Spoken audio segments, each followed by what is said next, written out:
Hello YouTube, this will be episode 9 of my Efficient Ironman series. So in this episode, I don't know what I want to get, but I'm going to say off the top of my head, I want to get this 90 runecrafting. As you can see, it's level 86 right now. And then what else I want to get is the 65 fishing for the penguin quest. So I can do back to the freezer and then blow up all my lamps on Herblore. As you can see, it's a pretty good progress, 64. And I think I just want to continue doing more Slayer so I can unlock the Slayer helmet finally. As for the rest of the goals, I'm not really sure, so I'll just play along. Alright, so I'm about to hit 65 fishing, and that means I have every requirement required for the Some Like It Cold quest, and yes, finally I can do it. Although I probably won't get this done by reset time, but yeah, at least I can finally start this quest, so I'm glad that's the case. Alright, so I just finished the penguin Some Like It Cold quest, and it's 5 minutes until reset time. Unfortunately, I won't be able to make it out. Okay, I'm just gonna go buy this on Herblore. Let's see how many Herblore levels I can get. I mean Herblore XP. 72k. Oh my goodness, that is so amazing. 66 Herblore off this. I gotta explore the rest of the penguins. Okay, so from level 57 to 65 fishing, this is what I got. Alright, I'm finished this hard clue scroll, and let's see what I get. Oh, my first 2 god pages. Yes, finally. Alright, so I'm done the back to the freezer quest, and that means I get more XP from penguins. And I also get to explore an extra penguin. I'm gonna have to do desert treasure just to get the ring of visibility, and let's see what I get. Oh, okay, a divination level. That's pretty nice. And I heard that you get an extra invention level when you start invention. So yeah. I'm just going to explore penguins later this week, but I'm glad I finished this quest because, wow, it was such a long puzzle. I didn't really understand at all how the puzzle worked until I had to completely do research on what this game of Mastermind was. So yeah, that was just a pain in the ass. Alright, so I hit 53 thieving, and that means I have all the requirements needed for the desert treasure quest. So on this new method of thieving, called the Menophyte Marketeers, it's actually around 45k XP per hour, but its click intensiveness is a lot less than at the Blackjacking of Coaching Workers, because yeah, all you do is just left click here. Alright, so I'm about to finish the Desert Treasure quest, and that means of course there's a lot of rewards to get, especially unlocking the curses, but the reason I did this one was because I wanted to get the Ghost Penguin access from the Ring of Visibility. But I guess, so yeah, the hardest part of this quest was the lockpick part. It actually took me around 20 lockpicks to get the success on the Gilded Cross. So for Ironman out there, I got extra lockpicks from buying from the Rogue's Den, and then I also pickpocketed the bandits nearby. So yeah, they're really hard to get for Ironman, unfortunately. This is what a ghost penguin looks like. Okay. Yeah, I just spied on that, so as you can see, it's hard to see really, but you could still click on them. So you need a ring of visibility, but if I take that off, you can't see anything at all. So I'm just going to put that on, and here it is. Yep, it gives you 3 points, which is pretty nice. Alright, I'm just going to buy the Death Reaper rewards. So I know I'm so close to a Hydrix. As you can see, I have 299 points. And I still have 1 Reaper task due, but the thing is, I find that Hydrixes aren't really needed at this point, so that way, I'm just gonna buy this one called the Instance Cost, which will reduce the instance by 25%, because yeah, I really need that, really, because I get really poor, and for Ironman, you cannot share instances with other people, so I'm gonna have to buy this, and let me just buy this, and yes, I finally unlocked that ability. And that would help me in the future, especially with bosses that I need a camp, such as GWD 1 and 2. Okay, I tried Spiritual Warriors, but their drops just aren't as promising as Turrets. And their kill speed's pretty low given my stats. And there's not many spawns here, as you can see, because they're mostly pretty spread out. And I don't want to accidentally hit a Spiritual Mage, because if I do, then I can't kill it, and it would hit me a lot of damage. Because of this, I think that, yeah, turrets are going to be viable until probably gargoyles, I think. So, yeah, I know it's really tedious to train Slayer, but that's just the way it is really for Ironman. There just aren't many options to make money. Oh my god, that is disappointing. I gotta re-roll this. I gotta re-roll it. Come on, please. Oh, that's even worse. See, oh, at least I get an anti-fire, which may help a little bit, but still. That's even worse than my average hard clue, unfortunately. Yeah, I know that kind of sucks, but I guess it's just that maybe elite clues have a higher chance of a die, probably. But all I need is just alkables. Another piece of this familiarization summoning set. Let's see. Yes, I do get the leggings, and I get a couple of gold rings and some Grak fur, which is going to be useful when I use the Grak method. Wow, really? A livid farm daily challenge? That's not even worth it at all. I'm not even going to bother doing livid farm on this account, so that's why I'm not going to go for comp cape. Alright, so I just picked up the diary and I killed the boss, so I'm just going to enchant it to a salve amulet E, which will give me more damage against the undeads. So yeah, that pretty much helps. I should have done that a while ago. Alright, I'm level 80 magic, and that means I can equip a chaotic staff. Well, when I get the level 2. Alright, so I finally got 100% favor, and that means I can do the My Arms Big Adventure quest. Alright, so I'm about to finish My Arms Big Adventure, and that means I get an extra farming patch, which is disease free.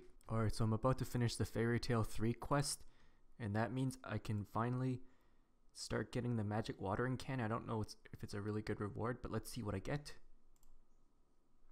Oh, a thieving level. Okay, that's pretty nice. Just gonna add that to my tool belt. Okay, so I really want the abilities from the World Wakes quest, and I know I can't access every single reward, and I don't think my combat stats are pretty right for it, but I'm gonna try that out, and let's see what happens after that. I just hope I can beat the bosses, you know. Alright, so I'm about to finish the World Wakes quest, and let's see what I get. So yeah, the fight was actually pretty easy. I did not die at all, and I hardly used any food for them because I just kept running around the room.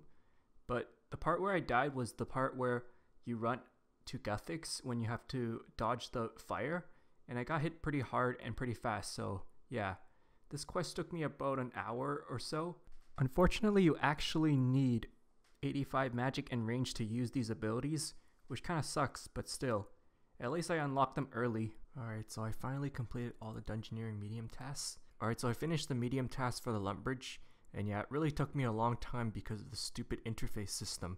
And I had to use the Wikia because there are a ton of tasks, especially the beginner tasks. So I think the next task set I might do would be probably the Falador or the Varrock medium task, because I like the Falador shield where it gives you extra XP from harvesting the patch in the cabbage port. And yeah, the Varrock one is going to be really nice for ingot smithing. Alright, I'm finally level 85 Divination, and that means I can start hitting the enraged automatons. It's going to be really useful because it can make caches a lot faster. And yeah, of course, the big memories give you a lot more points. So that way, in case there's too many crests, I can actually do this as a backup option. So I'm glad I hit this level. And yes, I'm going to do this all the way until level 99 Divination. And I know a lot of you are going to gather energies, but I'm probably just going to gather ancestral energies because they're really, really good XP. And the charge packs aren't really that bad, but it's a little worse than curse energy or incandescence. But still, I like it actually. Alright, so right now I'm just going to get my next reward from this, which will be the Wicked Top. And that means I have the full Wicked set. And I get extra teleports from my daily Wicked Hood. Oh yeah, I actually have all the ethereal fragments, but isn't it 54k? But I guess they rounded it off. Okay, I guess I'll just have to make this outfit piece and we'll see what happens. If it can't gain any more after that, then it's probably a bug. But yeah, I'm just going to do a lot of Dungeoneering right now because I really, really need that Dungeoneering level to get to level 90 so I can get Chaotic Staff, Charming Imp, and all these kind of cool things. Alright, so right now I'm just going to customize my Ring of Kinship. And yeah, because you get a free reset, I'm just going to make this so I can get a lot of accuracy on my magic weapons because it's going to really, really help early on. So just going to keep upgrading this until I run out of tokens. So yeah, let me just do that because it's a really good investment early on, I guess. Okay, yeah, I upgraded to, let's see, how I think I get, oh, okay, 35% more accuracy. That's pretty great. Yeah, so it's going to be really, really helpful as I do Dungeoneering. It's going to be really, really fast. 95k Dungeoneering XP, wow. Oh yeah, I also completed my Slayer assignment, but I didn't really want to turn that in because I don't really want another Slayer daily. Yeah, unfortunately, it's time for me to reset my prestige because I have every single floor done and I can't get any more Dungeoneering XP after this, so I just reset it. And yeah, I'm just gonna rush Dungeoneering again. I'm not actually sure whether I should go all the way and use up as many tokens as possible for the Artisan, because yeah, I'm gonna be doing a lot of Dungeoneering crafting, so I think this would be really helpful. So I guess, you know, tokens may matter a lot, but I'm gonna be doing a lot of Dungeoneering anyway, so might as well upgrade it all the way to as many tokens I can spend. And yeah, that's all I can get. And this is tier 7, which is 40% chance of saving the resource, so which is going to be really, really helpful because I should have done that early on, actually. Yeah, something I never knew about was actually quick switching. And basically it does this, so you quick switch it and you can change roles pretty quickly. So I don't really need the accuracy on low complexity, low size dungeons. So yeah, that's going to be really helpful for this one. So I'm just going to switch it to Artisan every time I do rushes. Alright, so I'm just going to buy a scroll of cleansing, and that means I can save 10% of my herbs and my secondaries, which is really going to be helpful for Ironman. So yeah, I just bought that right now and I'm happy I have that, but I'm going to need Bone Crusher and Charming Imp, so that's going to be a lot of Dungeoneering left. Alright, so I'm about to hit 75 Dungeoneering, and that means I have one of the requirements for the Plague's End quest. So yeah, that's pretty nice that I got this. I mean, Dungeoneering is a really, really hard skill because I seem to take 10 minutes to complete a medium floor when it probably takes, what, 6 minutes for most people? So yeah, I guess I am trying to improve on my Dungeoneering time. And yeah, I still need tokens, so let me see how many tokens I have right now. Well, only 30k. I really need like 100 and something k so I can get the Charming Imp. So I'm just gonna keep Dungeoneering, even though it's kind of tedious, but I mean, I also need, you know, what do you call it? Oh, right, the crafting level too, because right now it's only level 69. So yeah, I need to get this up to level 75 and also level 80 for invention. So I'm going to do that right now and do my rushes after I complete these floors. Right, so right now I'm just going to start hunting Chinchompas, red Chinchompas, because I heard chinning the abyss on an Ironman isn't so bad if you know how to use your abilities to save Chinchompas. So right now I'm just going to do that. And yeah, the anti-poison method actually works if you have a higher level of anti-poison, which right now I'm using super anti-poison and I'm attempting to drink regular anti-poisons. So yeah, I hope this works, and I'm just going to start hunting now, and let's see how many I'll get in the end. That's enough hunting for now. I don't know how long this took me. Let me see the timer on how long it took me. Let's see. It took me an hour and I hunted this many, 200 or something, which isn't so bad, but I mean, the spawn rate's pretty bad here anyways, so yeah, I think that will be enough if I don't use too many auto attacks in the abyss, but I'll test this out later. And yeah, this is pretty tiring. Alright, so right now I'm just gonna buy Bone Crusher because it's gonna be helpful for Slayer. And yeah, Charming Imp costs 100k, which I don't have enough tokens for, so alright, well, I gotta re-roll this. Come on, let's get a better one. Oh, a Rune Helm G? Okay, that's not bad. But you probably don't get fortunate components from that, do you? Alright, so right now I feel like I need a lot of coal, so that's why I'm just gonna manage and put it all on coal, because I don't really need the maple logs that much, so I'm just gonna decrease it on wood and put the rest on mining. And yeah, this is how I'm gonna put it, and let's see what resources I get from collecting all this. Wow, that's a lot of coal, but yeah, I don't think that's enough for 80 smithing, but still. But yeah, I'm just gonna pretty much transmute them to mithril ore, because I heard that's actually better for Artisan's workshop. Alright, so I'm just gonna open this rune chest and let's see what I get. Wow, 18,000 of these essences. That's gonna last me a long time, even though I don't use them that much. Alright, so I'm done the Morning's End part 1, and that means I'm one quest further towards my trip to Priff. But Morning's End part 2 is gonna be really, really horrible because I don't have 90 Slayer. And yeah, getting the items must be really, really hard. Alright, so right now I'm level 68 Herblore, and I'm 16k away from level 69. And so this is what I made. I made a lot of fishing potions. I know it's not really ideal, because, yeah, I probably should save these super attacks to make extreme attacks, the Avantos I mean. So yeah, I made 586 fishing and 411 super attacks, and now I have a couple of penguin points, so I'm just gonna spend them right now, and let's see what I get. Come on. Let's see. Yes. Herblore. Oh my god, that is a lot. 63k. Yikes.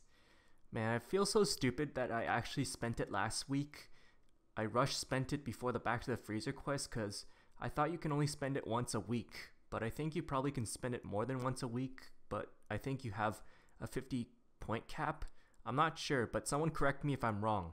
Alright, so I was a little AFK, but I actually hit level 90 runecrafting. And you know what that means? I can finally start player-owned ports. See, as you can see, player-owned port Alcotist. Yes, finally. I can start player-owned ports. Finally. I cannot believe this. Such a long grind to get here. I've been AFKing for hours since yesterday just to get this requirement. And yeah, I guess I'm just gonna end this episode. So yeah, thanks for watching, and I hope I see you next episode.